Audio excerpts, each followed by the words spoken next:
Film शुरू होती है 1905 के साल से, जहां हम देखते हैं कि थॉमस रिचर्डसन नामी शख्स चाइना में क्रिश्चियनिटी की तबलीग की वजह से कैद में था और अब आज़ाद होकर घर आता है।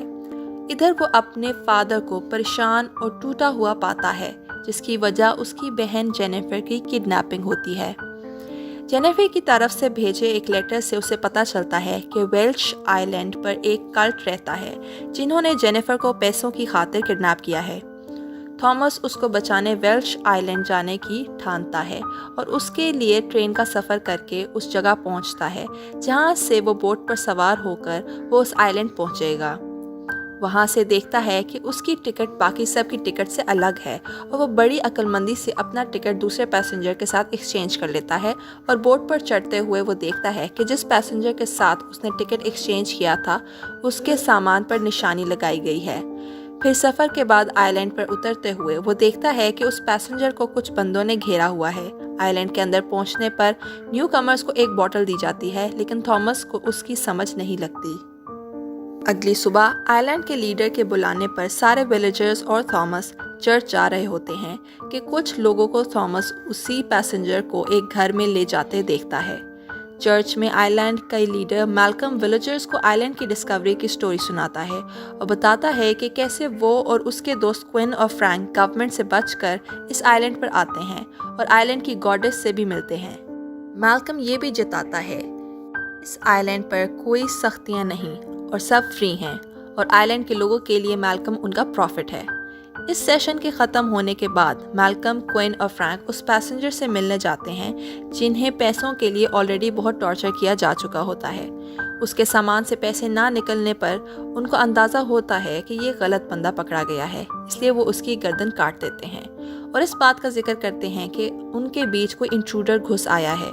उसी रात थॉमस आइलैंड के बारे में जानने के लिए लोगों के घरों में झांकता है और उसे दो मेन नई चीज़ें दिखती हैं।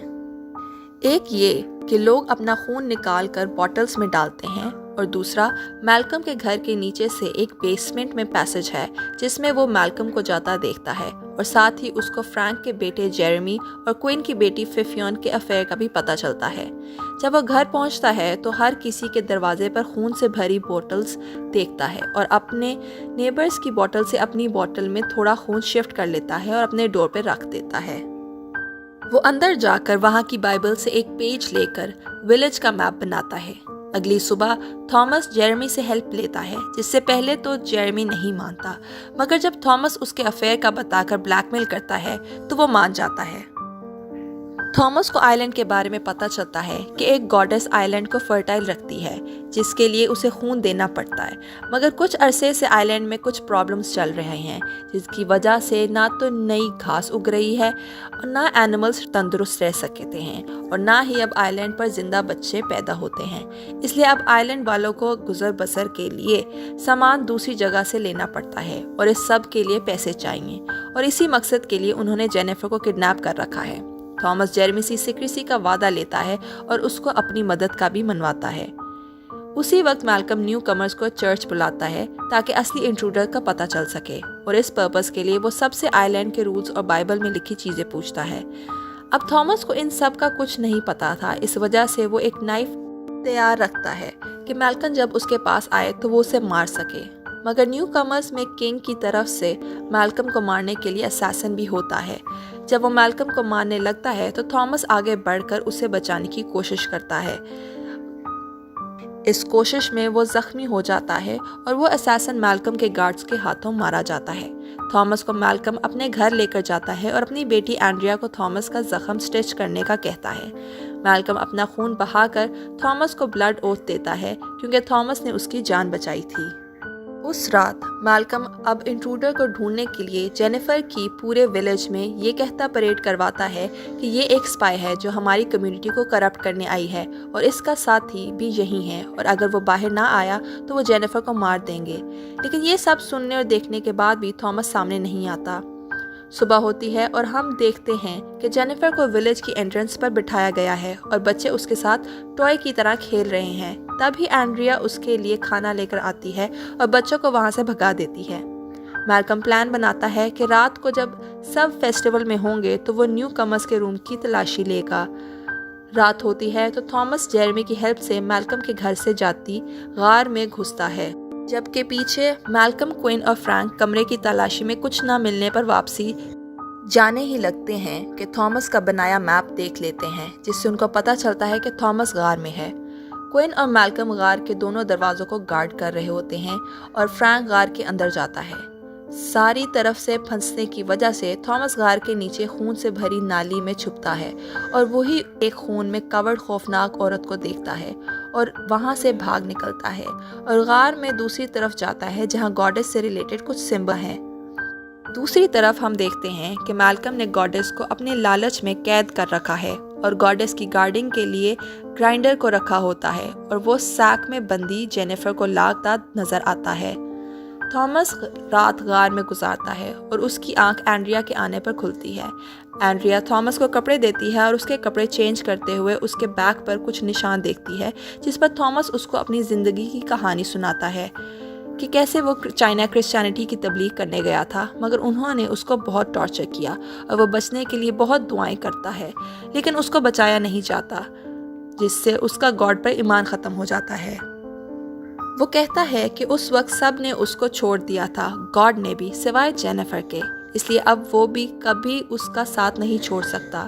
وہ اینڈریا کو یہ بھی بتاتا ہے کہ جینیفر کوئی اسپائی نہیں بلکہ اس کی کڈنیپڈ بہن ہے جس کو پیسوں کے لیے اس آئی لینڈ پر لایا گیا۔ اینڈریا وہاں سے اس کو فیلڈز میں لے کر جاتی ہے اور دکھاتی ہے کہ جو کراپس اگ رہی ہیں وہی ٹاکسک ہیں۔ ادھر ویلیج میں دکھایا جاتا ہے کہ ففیون اور جیرمی ملتے ہیں اور ففیون کے پریگننٹ ہونے کی خبر پر آئی لینڈ سے بھاگ جانے کا پلان بناتے ہیں، جو کہ بظاہر بہت ہی آسان نظر آتا ہے کیونکہ اس دن ہی فرینک جیرمی کو لے کر آئی لینڈ سے جانے والا ہوتا ہے اور جیرمی ففیون کو بھی اپنے ساتھ چلنے کا کہتا ہے۔ ففیون کو کمرے میں اکیلا چھوڑ کر اس کے لیے بنائی چیز لینے جاتا ہے کہ کوئن، جس کو ففیون کے پریگننسی کا پتہ ہوتا ہے، ففیون کے پاس آتا ہے اور اسے ابارشن کروانے کا کہتا ہے اور پیٹتا بھی ہے۔ جب ففیون ابارشن سے انکار کر دیتی ہے تو اس کو مار دیتا ہے۔ ادھر فرینک بوٹ کے پاس جیرمی کا ویٹ کر رہا ہوتا ہے کہ میلکم وہاں پہنچتا ہے اور وہاں ان دونوں کے اپوزٹ اوپینینز کی وجہ سے لڑائی ہو جاتی ہے۔ دوسری طرف جیرمی کمرے میں واپس آتا ہے تو ففیون کو مرا ہوا دیکھتا ہے اور غصے میں کوئن سے لڑتا ہے، جس میں کوئن کو زخمی کر دیتا ہے۔ اس پر کوئن باہر نکل کر جیرمی کو قاتل فریم کر دیتا ہے اور ویلیجرز کو اپنے ساتھ ملا لیتا ہے۔ جیرمی وہاں سے بھاگتا بھاگتا فیلڈز میں اینڈریا اور تھامس کے پاس آتا ہے، لیکن اس کے پیچھے آئے گارڈز اس کو یہ کہہ کر لے جاتے ہیں کہ جیرمی کو پیوریفیکیشن کی ضرورت ہے۔ اینڈریا اور تھامس ان کے پیچھے آتے ہیں اور ویلیج پہنچ کر تھامس کو بھی پکڑ لیتے ہیں اور اسے باندھ دیتے ہیں۔ پیوریفیکیشن سیریمنی میں جیرمی کو مار دیا جاتا ہے۔ فرینک اور میلکم وہاں پہنچتے ہیں اور فرینک اپنے بیٹے کی کارپس کے پاس جا کر روتا چیختا چلاتا ہے۔ ادھر میلکم کوئن سے جیرمی کی موت پر لڑ رہا ہوتا ہے اور کوئن اس کو فیک پروفٹ قرار دیتا ہے اور اس کو اپنے آپ کو صحیح ثابت کرنے کے لیے سب کے سامنے تھامس کو مارنے کا کہتا ہے۔ میلکم تھامس کو مارنے لگتا ہے کہ اسی دوران ایک فائر ہوتی ہے اور فرینک گاڈس کو مارنے کا کہہ کر وہاں سے نکل جاتا ہے اور میلکم اور کوئن اس کا پیچھا کرتے ہیں۔ تھامس بھی گارڈز کو مارتا فرینک کے پیچھے جاتا ہے اور بارن کے باہر پہنچ کر فرینک کو گرائنڈر کے ہاتھوں مرتے دیکھتا ہے اور خود جھاڑیوں میں چھپتا ہے اور راستہ ڈھونڈ بارن کے اندر چلا جاتا ہے۔ تھامس کا پیچھا کرتے آئے کوئن اور میلکم آپس میں لڑتے ہیں اور کوئن میلکم کو شوٹ کر کے زخمی کر دیتا ہے، جبکہ بارن کے اندر تھامس گرائنڈر کو گاڈس کو زبردستی انسانی خون پلاتے دیکھتا ہے۔ تھامس کو وہاں جینیفر ملتی ہے، اسی دوران گرائنڈر اسے بے ہوش کر دیتا ہے اور کوئن جینیفر کو لے جاتا ہے۔ تھامس کی جب آنکھ کھلتی ہے تو وہ اپنے آپ کو میٹ ٹیبل سے بندھا ہوا پاتا ہے۔ وہاں سے اٹھنے کی کوشش میں اس کی گرائنڈر سے لڑائی ہوتی ہے، جس میں گرائنڈر تھامس کو شریڈ کرنے کی کوشش کرتا ہے اور آخر کار تھامس گرائنڈر کو مارنے میں کامیاب ہو جاتا ہے۔ وہیں پر تھامس گاڈس کو بندہ دیکھتا ہے۔ گاڈس اس کا سر کو پکڑتی ہے تو تھامس گاڈس کی میموریز دیکھتا ہے جس میں وہ اپنے ساتھ ہوئے ظلم دکھاتی ہے۔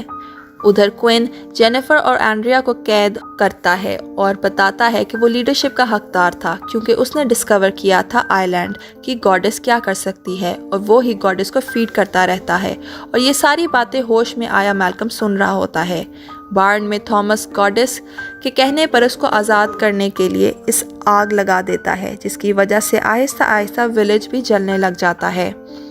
क्विन चर्च में एंड्रिया और जेनिफर को अपनी प्लानिंग बता रहा होता है कि थॉमस वहां पहुंच जाता है, और जब जेनिफर और एंड्रिया चेन्स तोड़ने की कोशिश कर रहे होती हैं तब क्विन थॉमस पर मुसलसल चाकू का वार करके ज़ख्मी कर रहा होता है। एंड्रिया क्विन की गर्दन पर चेन बांधती है और थॉमस उसको काट देता है। थॉमस जेनिफर और एंड्रिया के साथ वहां से भाग रहा होता है, लेकिन जख्मी होने की वजह से गिर जाता है और जेनिफर उसको साथ लेकर जाने की कोशिश करती है, लेकिन वो उसे वहां से जाने का कहता है। जेनिफर और एंड्रिया बोट पर सवार हो जाती हैं और सफ़र के लिए निकल जाती हैं। हम देखते हैं कि ज़ख्मी मैल्कम ज़मीन पर गिरे थॉमस के पास खड़ा होता है और उसके सामने ज़मीन थॉमस को अपने अंदर लेने लगती है और उसके खून से पौधे उगने लग जाते हैं, और ये सब देखकर मैल्कम हंसने लग जाता है। यानी कि व्यूअर्स, अब थॉमस आइलैंड का गॉड बन चुका है और हम ये कह सकते हैं कि सारी कहानी अब थॉमस को एज अ गॉड लेकर वापस से रिपीट होगी। व्यूअर्स, अब इस मूवी की स्टोरी को अगर क्रिटिकली एनालाइज किया जाए तो दर हकीकत इस मूवी में गॉडेस मदर अर्थ है जिसे इंसानों ने उजाड़ दिया है। बढ़ती हुई पोल्यूशन, कत्लो-गारत और हर किस्म की बुराई की वजह से ये मदर अर्थ बीमार और लागर हो चुकी है, और वो भी अब अपने पे बसने वाले इंसानों के जुल्म और सितम से तंग आ चुकी है, जो उसे दिन ब दिन सिसका सिसका के मार रहा है।